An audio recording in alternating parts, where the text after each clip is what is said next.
મૂળ નવસારીનો વતની યુકેની લેસ્ટરમાં રહેતો હત્યારા જીગુ સોરઠીએ વર્ષ 2020માં આડેધડ ચપ્પુના ઘા મારી પોતાની મંગેતર 21 વર્ષીય ભાવિનીની ક્રૂર હત્યા કરી હતી।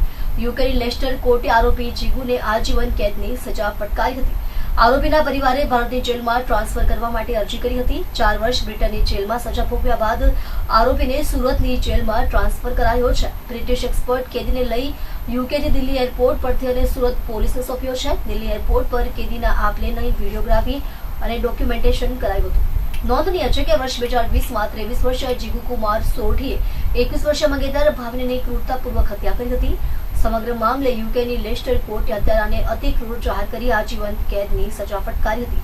સપ્ટેમ્બર 2020માં યુકેની કોર્ટે આરોપી જીગુને આજીવન એટલે કે 28 વર્ષની સજા સંભળાવી હતી।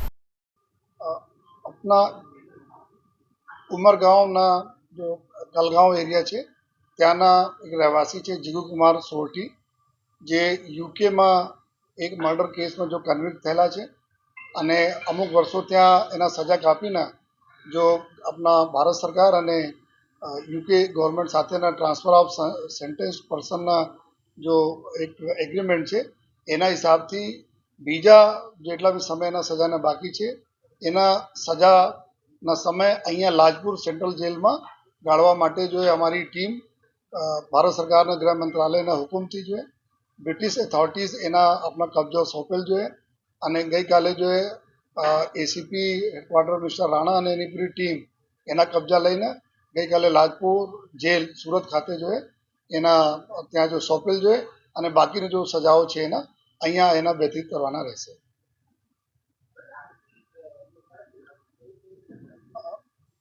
આરોપીના अपना जानवा મળેલા છે કે ખૂનના ગુનામાં આ આરોપી છે જો अपने ત્યાં जो मर्डर लिस्टर यूके खाते जो मर्डर થયેલા હતા એના आरोपी છે।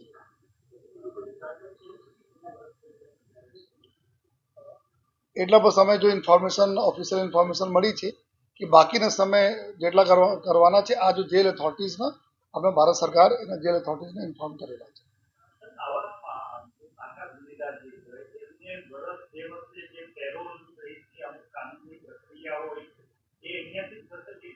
नहीं एना माटे जेल अथॉरिटीज़ना હોય છે जो गृह विभागમાં હોય છે तो एना जो भी नियम कानून છે अपना होम डिपार्टमेंट एना भारत सरकार અને યુકે ગવર્નમેન્ટ સાથે સેન્ટેન્સ્ડ વ્યક્તિઓ માટે જો એગ્રીમેન્ટ છે એના હિસાબથી આ અહીંયા આવેલા છે।